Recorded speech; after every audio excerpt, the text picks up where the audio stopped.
ओम नमो भगवते वासुदेवाय। आप सभी का हमारे YouTube चैनल पर हार्दिक स्वागत है।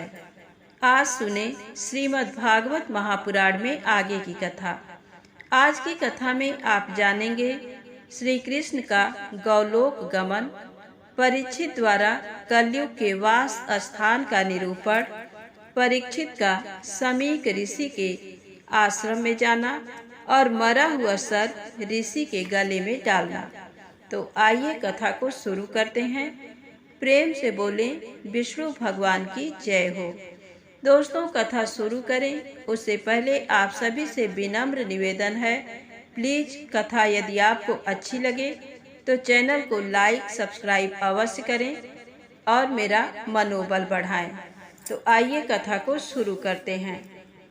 सूत जी बोले, युधिष्ठिर के वचनों को सुनकर अर्जुन दुखी होकर कहने लगे, हे भ्राता, आज मैं भगवान से वंचित हो गया। मुझे अब कुछ भी अच्छा नहीं लगता है। आज उनके बिना मैं तेजहीन हो गया हूँ। उन्हीं की कृपा से मैंने स्वयंवर में अनेकों नरेशों का मान मर्दन करके द्रौपदी से विवाह किया था। उन्हीं की कृपा से मैंने इंद्र आदि देवताओं को विजय कर खांडव वन में अग्नि को संतुष्ट किया था। उन्हीं की कृपा से मैं दानव द्वारा आपको ये सभा प्राप्त हुई थी। उन्हीं की कृपा से राजा बलि जैसों में सम्मान प्राप्त हुआ था। उन्हीं की कृपा से भीम ने जरासंध को मारा था। उन्हीं ने द्रौपदी की लाज बचाकर वन में बुनिस्त्र के कोप से रक्षा की थी। उन्हीं की कृपा से मैंने शंकर से युद्ध कर पशुपति अस्त्र प्राप्त किया था। उन्हीं की कृपा से मैंने इंद्रलोक में सम्मान पाया तथा निवाज कवचों को मारकर गांडीव धनुष की प्राप्ति की। वह उन्हीं की कृपा से महाभारत में अनेकों महारथी संहारे। आज वही भगवान कृष्ण मुझे छोड़कर चले गए। उन्होंने सदा हमारी रक्षा की और हम पर दयालु रहे। ये समस्त वैभव और सम्मान मुझे सब उन्हीं ने दिलाया। आज अकेले उनके बिना मैं तेजहीन हो गया। मेरी शक्ति सामर्थ्य सब समाप्त हो गई। मैं अब किसी योग्य नहीं रहा। मैं जब श्री कृष्ण की रानियों को लेकर आ रहा था, उस समय भील लोगों ने आकर घेर लिया। मैंने उनसे संग्राम करना चाहा। मेरे पास गांडीव धनुष, वो ही तरकस और वही बाण थे, परंतु बिना भगवान श्री कृष्ण के मैं कुछ नहीं कर सका। मेरे धनुष बाण शक्ति सामर्थ्य कुछ भी काम नहीं आई। भीलों ने रानियों को लूट लिया और मैं खड़ा खड़ा असहायों की भांति देखता ही रह गया। हे भ्रातृवर, ये सब ईश्वर की लीला है। ब्राह्मण ऋषि वंशज सब यदुवंशी परस्पर प्रभास क्षेत्र में लड़कर मर गए। इस प्रकार यदुवंशी के भार को भूमि से उतारकर भगवान कृष्ण भी अपने लोक को पलायन कर गए।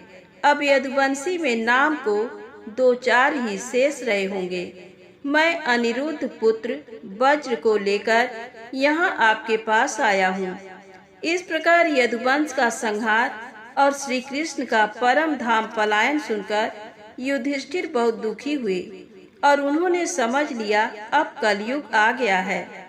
अपने स्वजनों की दुख कथा सुनकर कुंती ने अपना शरीर त्याग दिया। युधिष्ठिर ने अपने सब भाइयों से विचार कर अभिमन्यु सुत परीक्षित को ज्ञान उपदेश तथा राजनीति की शिक्षा देकर उसे हस्तिनापुर के राज सिंहासन पर बिठाया और उसको राजा बनाकर उसका राज तिलक कर दिया। मथुरा का राज वज्र को दिया। फिर इसके बाद में संसार से मोह तोड़कर पांचों भाई द्रौपदी सहित हिमालय पर तप करने चले गए। द्रौपदी, भीम, अर्जुन, नकुल और सहदेव तो तप करते हुए हिमालय में गलकर स्वर्ग चले गए और राजा युधिष्ठिर सदैव स्वर्ग चले गए। पांडवों के स्वर्ग गमन का वृत्तांत जो पढ़ता है और सुनता है वह मंगल प्राप्त करता है। सूत जी बोले, राजा होने के बाद परीक्षित ने ब्राह्मणों की शिक्षा अनुसार राज्य किया। राजा ने उत्तर की पुत्री ईरावती से विवाह कर जन्मेजय आदि 4 पुत्र उत्पन्न किए। उसने कृपाचार्य को अपना गुरु बनाया और 3 अश्वमेध यज्ञ किए, जिनमें ब्राह्मणों को बहुत दान और दक्षिणा से सम्मानित किया।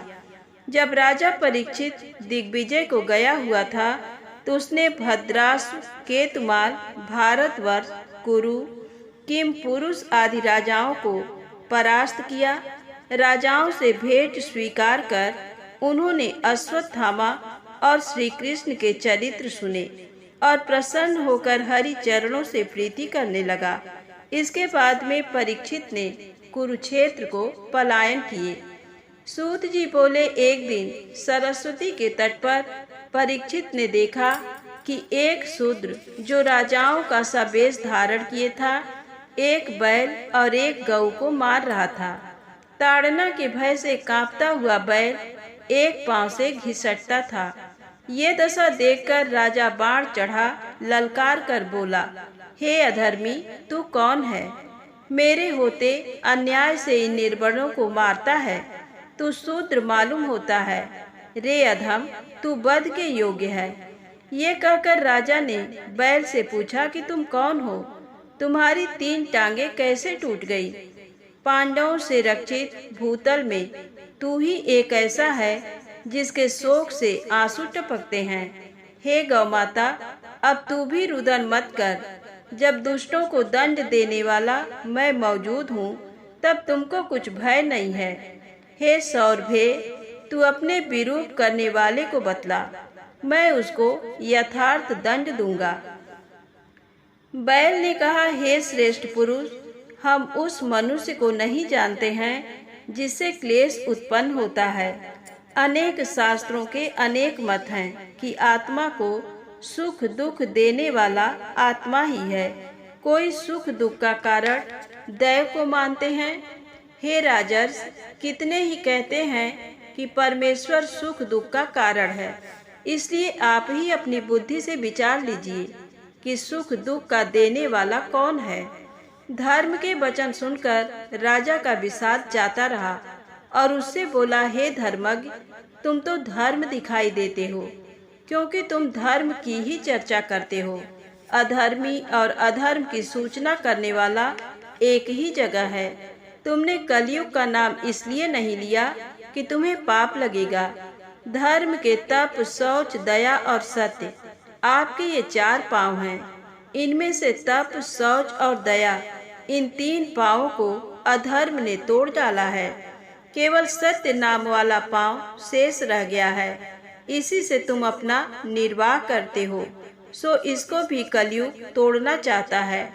गौ रूप धारण किए हुए पृथ्वी हैं, वह इस बात से संतप्त हैं कि अब ब्राह्मण शूद्र मुझको भोगेंगे।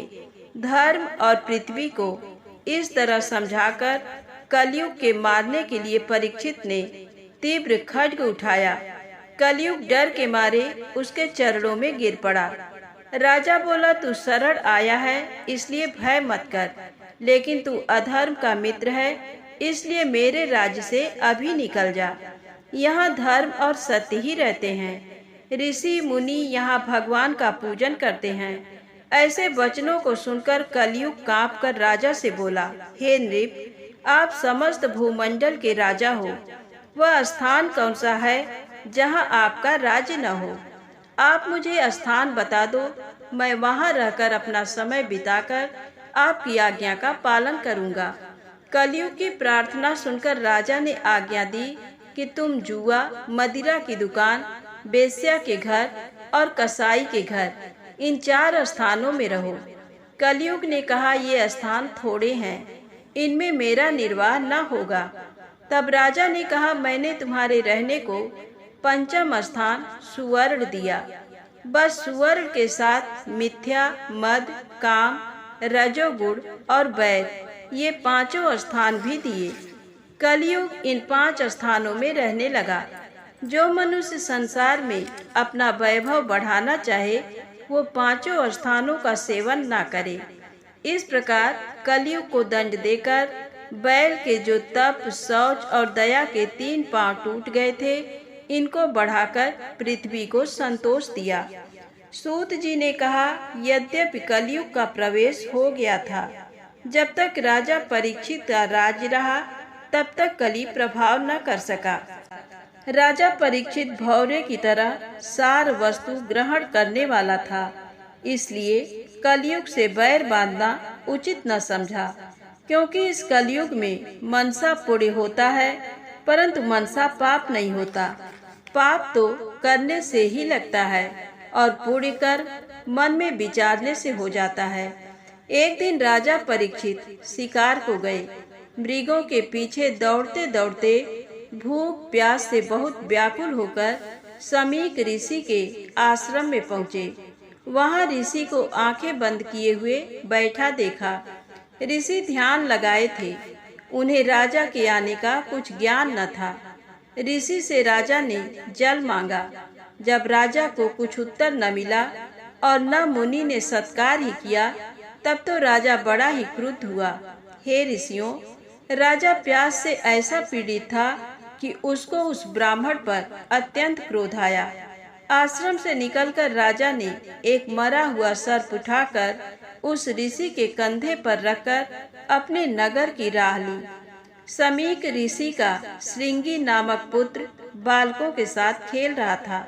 सो उस बालक से किसी ने जाकर कहा कि तेरे बाप के गले में कोई राजा मरा हुआ सर्प डाल गया है। ये सुनकर ये बालक कहने लगा, हाय, आश्चर्य है कि ये राजा कैसे अधर्मी हो गए हैं।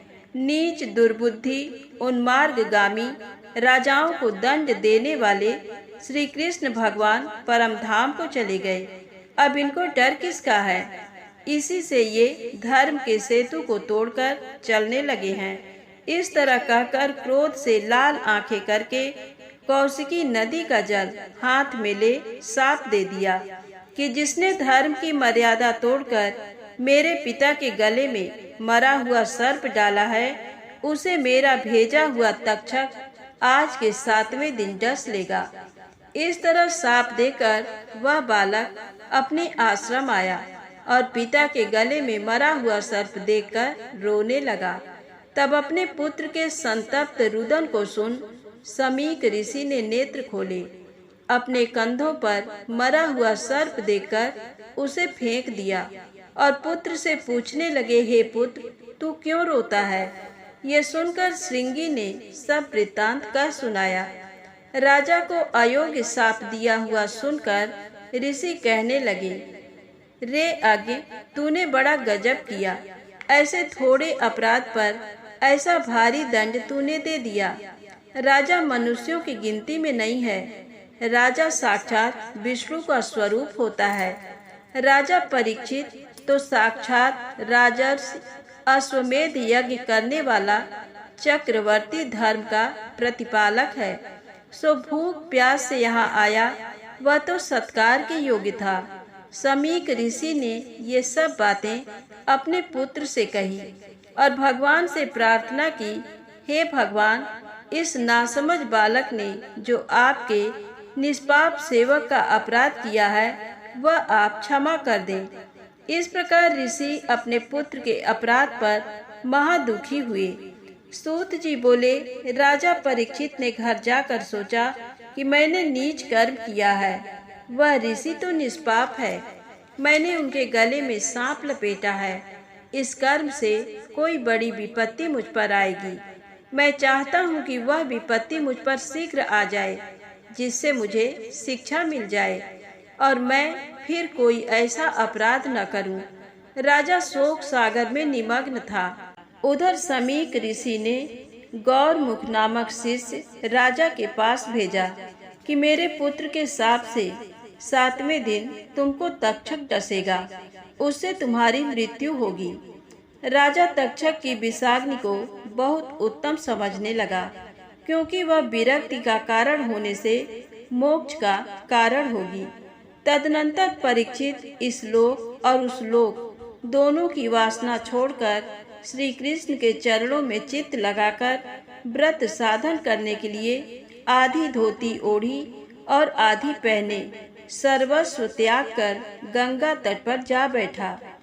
परीक्षित को अनशन व्रत लेकर गंगा तट पर बैठा सुनकर बहुत से मुनि अपने अपने शिष्य वर्गों सहित तीर्थ यात्रा के मन से वहां आए। राजा ने उन सब का पूजन करके उनका सम्मान किया। जब ऋषि मुनि आनंद पूर्वक बैठ गए तब राजा ने हाथ जोड़कर अपने मन की बात कही। मैं तो रात दिन विषय वासना में अचेत था। मुझ पापी को भवसागर से बचाने के लिए परब्रह्म ने ही ब्राह्मण के द्वारा श्राप दिया है, जिससे मुझको शीघ्र ही चेत हो गया। हे ब्राह्मणों, मैं सब छोड़कर भगवत चरणों में चित्त लगाकर आपकी और गंगा की शरण में आया हूँ। वह तक्षक आकर मुझको भले ही डस ले, परंतु आप विष्णु भगवान का संकीर्तन कीजिए, जिससे अनंत भगवान में मेरी प्रगाढ़ भक्ति हो और जिस जिस योनि में मुझे जन्म लेना पड़े तहाँ तहाँ साधु महात्माओं में मेरा स्नेह बना रहे। इतना कहकर राजा गंगा जी के दाहिने किनारे पर पूर्वाभिमुख कुसा बिछा उत्तर की ओर मुख करके बैठ गया। देवगण राजा की प्रशंसा करके फूलों की वर्षा करने लगे और दुंदुभी बजाने लगे। सब महात्मा राजा की बुद्धि और धैर्य की प्रशंसा करके उत्तमोत्तम गुणों से युक्त भगवान के गुणों को कहने लगे। राजर्ष, आप श्री कृष्ण भगवान के परम सेवक हैं। भगवत चरण के निकट पहुँचने की इच्छा से आपने राज सिंहासन को शीघ्र ही त्याग दिया। जब तक ये अपने देह को त्याग कर बैकुंठ को न चले जाओ, तब तक हम यहाँ बैठे रहेंगे। तब राजा परीक्षित ऋषि लोगों की सत्यवाणी को सुनकर नमस्कार करके बोले, मुनिवर, आपको परोपकार के अतिरिक्त और कोई दूसरा काम नहीं है। इसी बात पर विश्वास करके मैं पछता रहा हूँ कि जिस मनुष्य की मृत्यु निकट आ पहुँची है उसको क्या करना चाहिए। उस कृत्य को आप सब लोग विचार कर कहिए। इस प्रश्न को सुनकर मुनि आपस में विचार करने लगे। इतने में ही दैव योग से अपनी आत्मा में संतुष्ट व्यास जी के पुत्र सुखदेव जी, जिनकी अवस्था केवल 16 वर्ष की थी, शंख के समान त्रिवली युक्त कंठ था, वक्षस्थल बहुत ऊंचा और चौड़ा था, नाभि बहुत गंभीर थी और पीपल के दल के समान उदर पर त्रिवली पड़ती थी। शरीर पर कोपीन थी, बाल घूंघर वाले चारों ओर बिखर रहे थे, जान पर्यंत लंबी लंबी भुजा थी, साक्षात श्री नारायण के समान कांतिमान थे। शरीर का श्याम वर्ण अत्यंत मनोहर था। उनकी युवा अवस्था, शरीर की कांति और मंद मुस्कान देखकर स्त्रियां मोहित हो जाती थीं। ऐसे तेज युक्त सुखदेव जी को आए हुए देखकर मुनि लोग सत्कार के लिए उठ खड़े हुए। तब सुखदेव जी ऐसे शोभायमान हुए जैसे तारा गणों के बीच में चंद्र। श्री सुखदेव जी से राजा परीक्षित हाथ जोड़कर कहने लगे, हे महर्षि, आज आपकी कृपा से मेरा जन्म सफल हो गया। आपने यहाँ आकर हम सबको पवित्र कर दिया है। आपके निकट आने से बड़े बड़े पातक नष्ट हो जाते हैं। जिनकी मृत्यु निकट आ गई उनको आप सरीखे सिद्ध और मन वांछित फल देने वालों का दर्शन कदापि संभव न था। हे योगीराज, मैं केवल आपसे पूछता हूँ कि जिनकी मृत्यु निकट आ पहुँची है उनको मोक्ष के लिए क्या करना उचित है। ऐसे मनुष्यों को क्या करना चाहिए, सो मुझको कहो। राजा परीक्षित ने मधुर वचनों से इस प्रकार प्रश्न किया। तब भगवान सुखदेव जी कहने लगे। भगवान सुखदेव जी ने क्या कहा, इसे आप आगे की अध्याय में सुनेंगे। यदि आपको कथा अच्छी लगी हो तो प्लीज लाइक अवश्य करें। आगे की कथा सुनने के लिए चैनल को सब्सक्राइब अवश्य करें। तो प्रेम से बोले राधे राधे, जय श्री कृष्णा।